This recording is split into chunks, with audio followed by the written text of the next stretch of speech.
as I was trying to wrap my head around the goals of rendering um, clear material, whether it's glass or plastic, and a liquid inside of it, obviously in glass Google image search gave me some of these, and I just want to point out a few that stood out to me. One is this one here, and looking at how maybe you might treat the edge. I also looked at a number of videos from people who have posted on YouTube a how-to, like Spencer Nugent. But anyways, there's a few things that do stand out. One is the combination of high contrast and light. So in here, the way that rim and the thickness of the glass stands out, and where you might see almost pure black and then almost pure white. Another thing that kind of stood out was, depending upon how you're looking at the object, you might get a high reflection on the top surface. And so, I took all of these things, and again, our goal with this class isn't necessarily to go into photorealistic rendering as you are trying to do this summer, but to just try and capture the essence and the idea of the material and the object and the product that you're designing, and communicate it well. There's one more that I wanted to point out. Let's see if I can find it again. Yeah, this one. So I kind of liked how on this there's a little highlight running along the top edge of the T itself, and then there's a dark element that runs around to the side. And so those are a couple of things that I kept in mind and in keeping in mind as I create some of these demos for you. So as you can see on these, one of the main things that I'm trying to do with the glass is leave some white space out here. Now, you don't see that in all of the images that we just looked at, or if you took a photograph, but it is one of those things when you're marker rendering, again, just trying to capture the essence of the material, leaving some white space in there. You also notice that this is somewhat random. I mean, the things that aren't random is trying to bring that black marker around, or a dark gray marker around on the bottom, and around on the rim. But I also tried to leave a little bit of white on the rim. Notice here I didn't even finish it off. And I played a little bit with the refraction. I don't know if I really like that, and in fact, kind of what I saw more than anything is that if you've got an element that's running through your glass, then what happens is it kind of bleeds towards the edge of your material more so than refracts it the entire time. So those are some things that I'll do as I try and go through this next demo. So those images that you just saw were loose. I don't think I used a straight edge on any of it. For this demo, I think I am going to come in and use some tools. It's a fairly simple object, and I'm going to go with that same hourglass shape, and so it doesn't really require a whole lot of effort to get the shape right. All I really want to do is use a couple of different ellipse templates. One thing to note here as well is you might notice I've got these large ellipse templates, and they used to sell these at J&M. I don't even know if they make them anymore. I did look on eBay not too long ago. That's a 30 degree. I think I want to go down to a 25 if I have it, which it does not look like that I do. 15, and that's why I was looking on eBay. But I'm going to drop in that.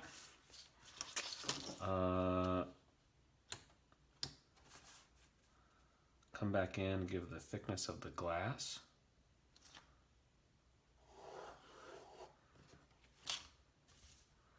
And then that's 30.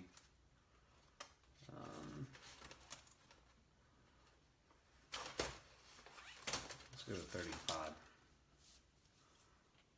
Down at the bottom.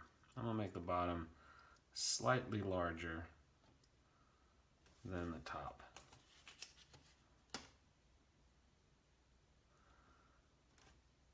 And I'm going to put a fillet or a radius on the bottom of this so that this hourglass shape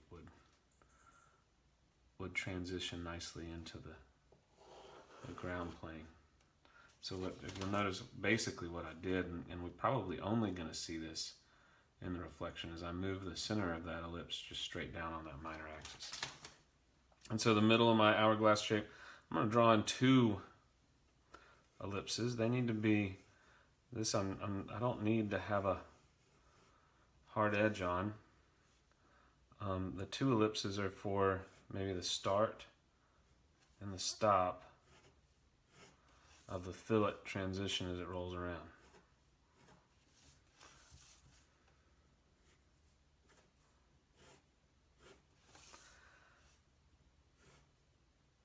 And then, of course, that would continue to roll around.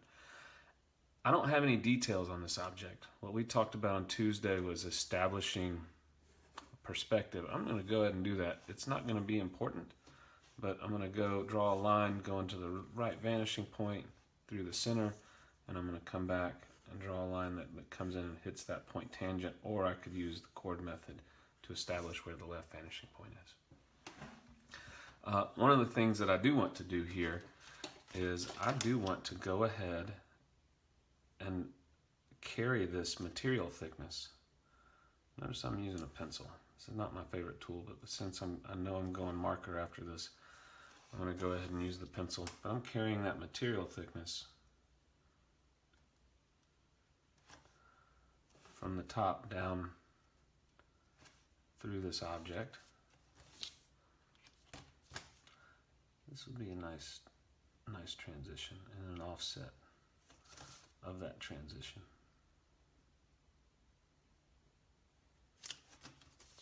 It's not going to ultimately be that important. I'm going to hit that outside edge with a razor point when I'm done. And then you'll also notice on most glasses that the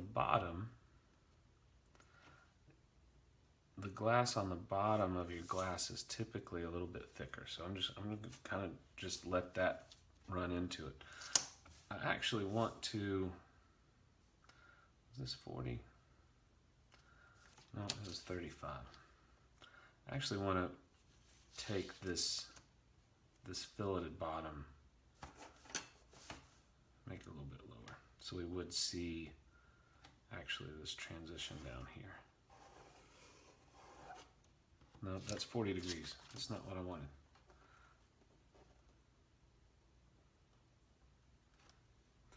And what I mean by that is now that silhouette would actually extend outside of that ellipse. So from here, I'm going to do a couple of things. One is I'm going to go ahead and plan on having a vignette that runs behind this object. And I don't know exactly where I'm going to start and stop, but let me just go ahead and put that in there. I almost feel like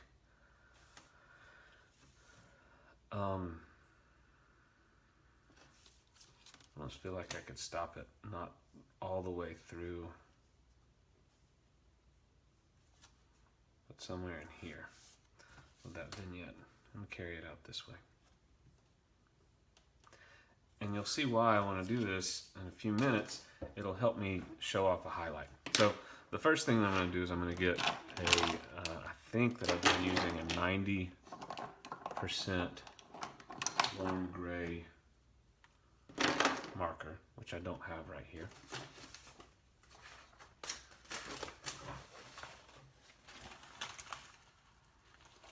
You could also use a black warm gray 90. I also have a 50 or a warm gray 5 and a warm gray 1 and a 3. And I'll probably use all 3 of those. So from here, I'm basically going to go around. I'm going to try and be very careful to leave some white space in between the inside of my material thickness and the outside of my material thickness. And so I'm using the very thin part of my chisel tip And this doesn't have to be perfect, but just as I go around this,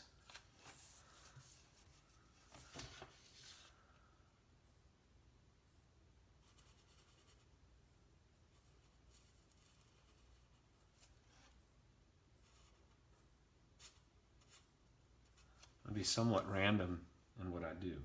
Now as I get down to this corner down here,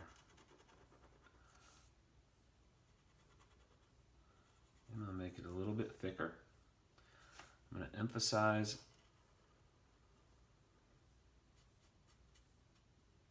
that radius down in there.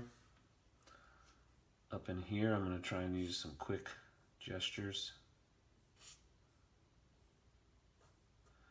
If I put a little too much, then I'll just fix it.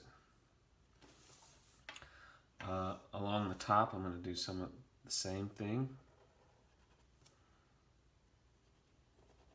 Come around the edge, and fill it in all the way right here, and then bring that around. And I'll put a dot right here.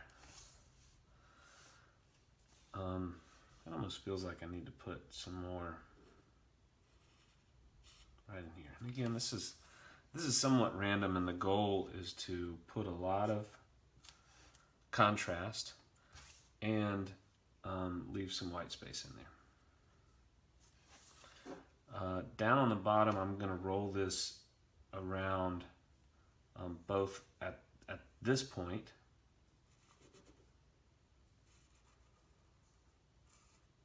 let's just go ahead and fill that in, and at the bottom.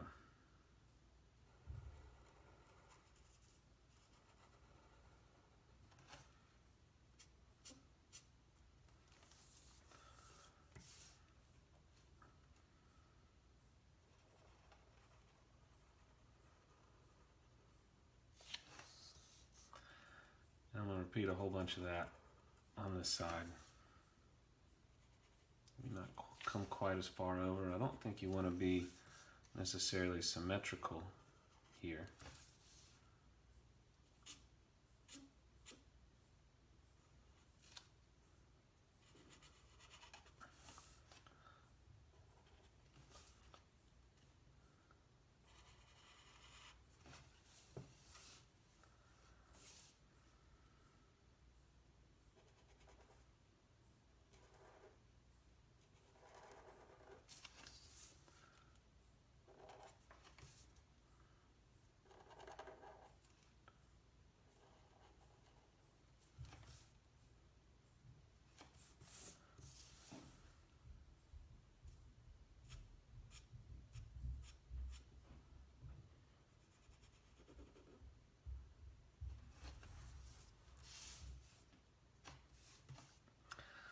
I think that's going to capture most of what I want to do.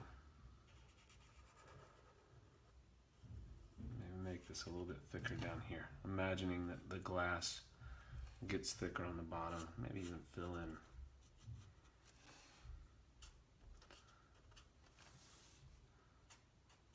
some of this. And so now what I want to do is I want to put some liquid in here. I apologize, I don't have a whole bunch of this color, and it's getting a little dry. I'm going to use my pencil. I'm going to mark the liquid height. Let's come up. This should be about the same ellipse degree as earlier. And here's where I saw the thing that I think, when you're doing a quick rendering, might capture the essence of the material and the top surface. So the first thing I'm going to do is just roll this around.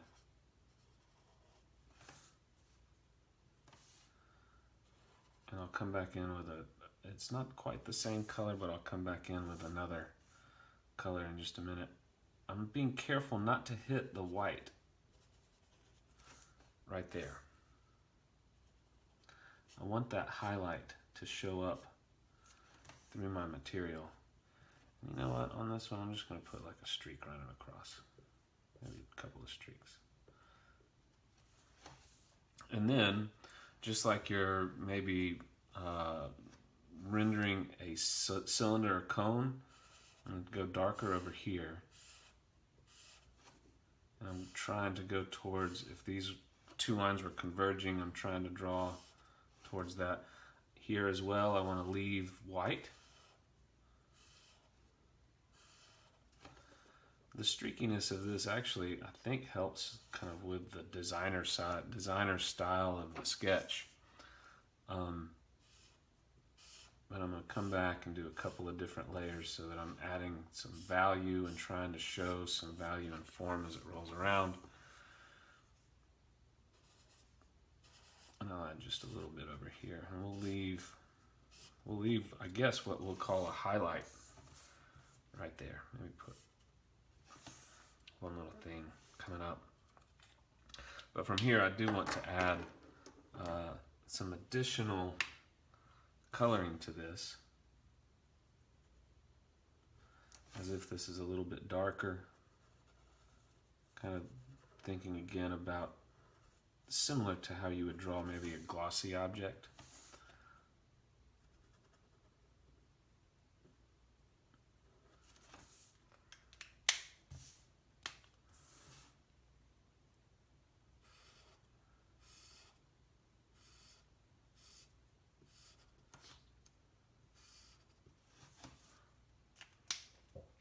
And then I mentioned the vignette earlier. So this isn't quite enough. Now I could probably finish this and it's going to communicate just fine. I do feel like maybe I should finish this ellipse. Elliptical shape right here. And then we can throw a highlight on the front edge of that ellipse. Just ever so slight highlight right through here.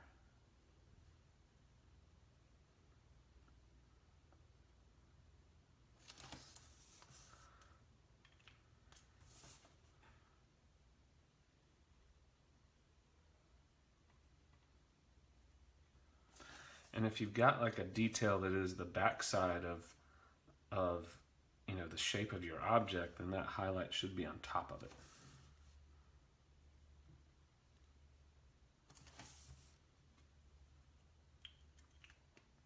I think I'm going to go with this really light blue for this background. Let me make sure that the blue's actually working pretty well. Yeah, that blue's fine. And I'm going to start by adding this blue. I'm just going to go ahead and come over to here, not all the way over. And again, I'm careful to leave the white highlight.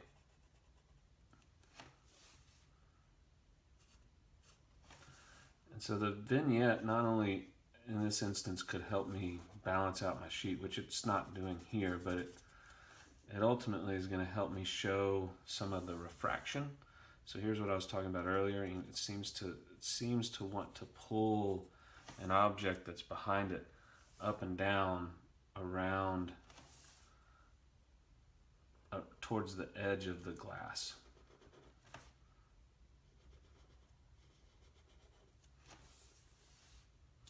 Look at that, I went all the way over there. We'll carry this through.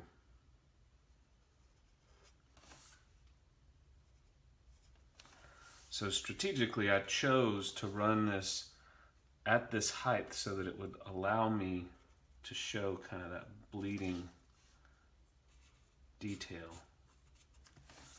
And now I've gotten too much black.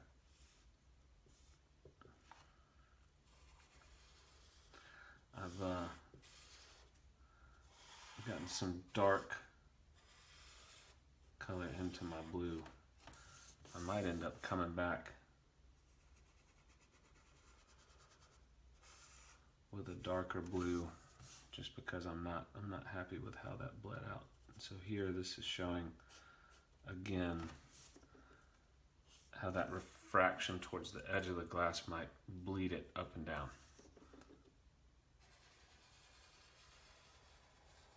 Careful to leave the highlight and the white space.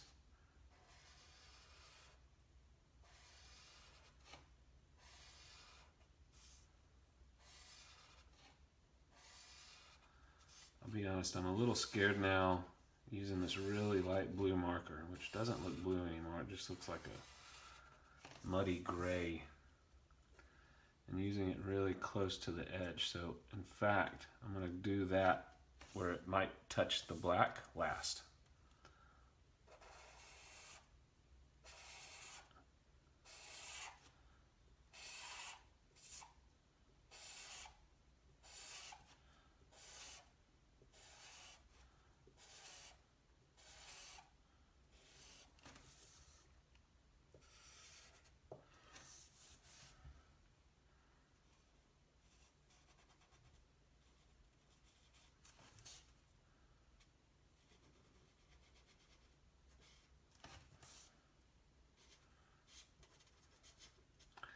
Yeah, this has just made the marker work really streaky and not look too great. But it does help me see this. Now the last thing that we can do, if you had a white colored pencil, you could put like a white streak up here that might be a highlight pulling this way, or maybe even over here. I'll do it with, this is a different type of paint pen. So I'm going to take this paint pen,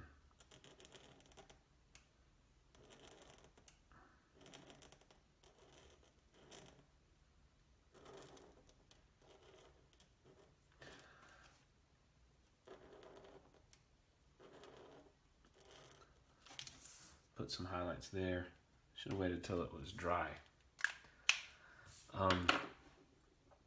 And lastly, I would just come in with, a razor point, or, a razor point's probably going to be a little bit better, or a flare tip, and clean up the edges of my drawing.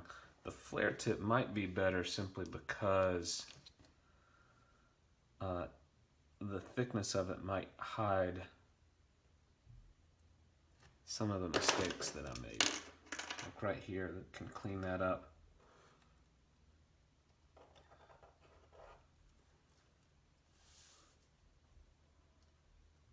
At least on the bottom. Maybe I'll do razor point on the top.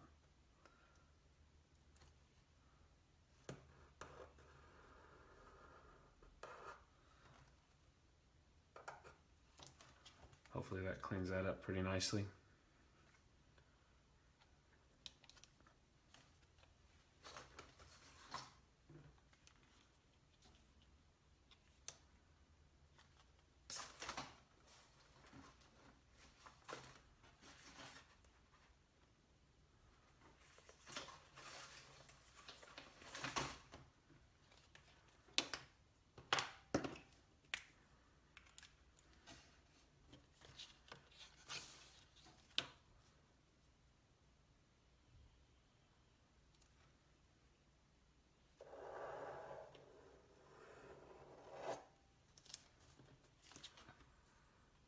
And I guess I could, I'm somewhat hesitant to add another razor point line in here. So I'm just going to leave it like that. So that highlight is helping define the thickness of that material.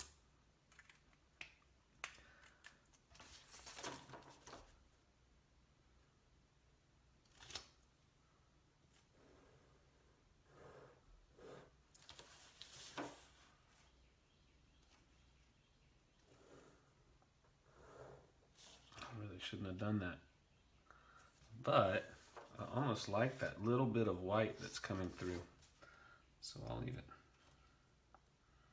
That was a pretty straight line to begin with. It's happening there too. This one I'll fill in, and I'm just trying to be very careful as I roll that around.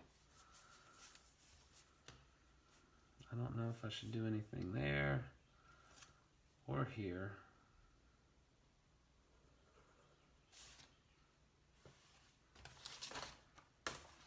But hopefully that looks like a glass with, a tea-like liquid in it. So I said I was just going to do that light gray, or that light blue.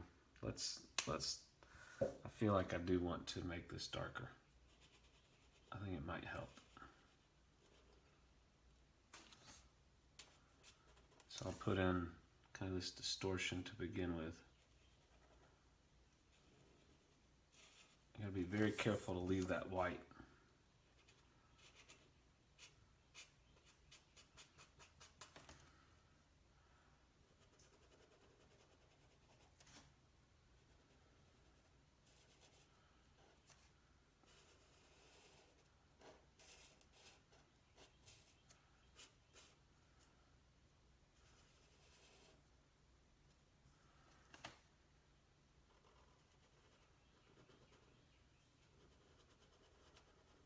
Interesting as I go over the paint pen.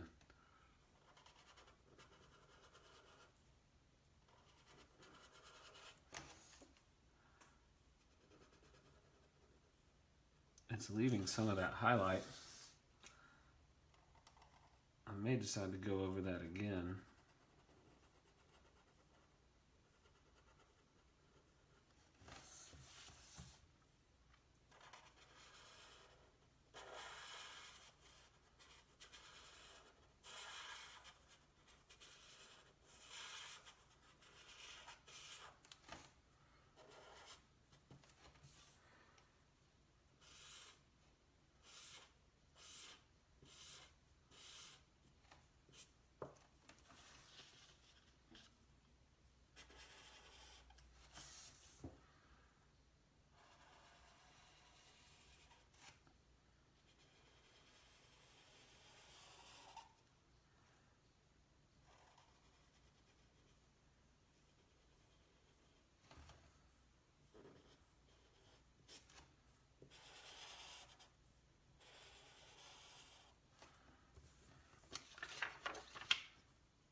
Rusty mentioned on, I think, Tuesday that he likes using pastels, and this would probably be a good place to use a pastel vignette. That would help you show some of these. That would help you show that highlight right there.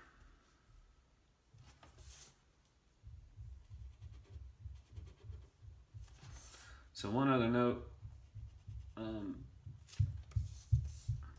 when I did my practice, I did it on a cutting mat, which I don't mind messing up. This is a table that I built for my basement. And for the second time, I have realized that I've got marker all over my table. And so if you do that, you can use, I'd say, a semi-coarse toothpaste, and you can rub it on with like a cotton towel or something, scrap towel. Whoops. And you can rub that toothpaste on, and with some scrubbing you can get that toothpaste out of a wooden surface. I don't know about other surfaces. Let's see if this pencil will allow us to get a little bit of a highlight. That paint pen